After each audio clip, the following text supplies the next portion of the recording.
Cependant, la scène discursive dont il est question, elle est plus large que ça. Hein. Je pense qu'il faut y insister. C'est-à-dire, il y a, moi, ce groupe-là, moi je l'appelle les gouvernants, mais effectivement, il faudrait l'élargir avec les consultants, etc. Mais il y a aussi le groupe des sages, ceux qui sont dans des institutions réputées indépendantes des États.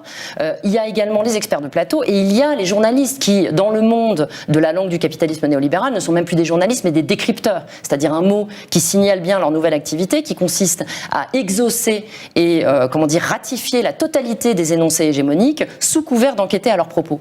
Donc je pense qu'il faut vraiment avoir ça à l'idée. La langue du capitalisme néolibéral, à l'inverse de la nouvelle langue d'Orwell, justement, qu'on assimile à la langue du capitalisme néolibéral à tort, c'est un phénomène de langage diffus. C'est un phénomène de langage réticulaire. Et c'est exactement ça qui le rend dangereux. Il ne tombe pas d'un pôle identifiable. Il est répandu dans le corps social et ce qui est difficile, c'est de ne pas la parler. Et donc, moi, je pense que c'est ça, une des choses qu'il faut arriver à identifier quand on essaye de désigner les cibles. C'est aussi comment ces choses nous entrent dans le corps et nous réquisitionnent pour faire advenir un ordre qui pourtant nous détruit. On est parlé. Ouais. Merci beaucoup. Merci.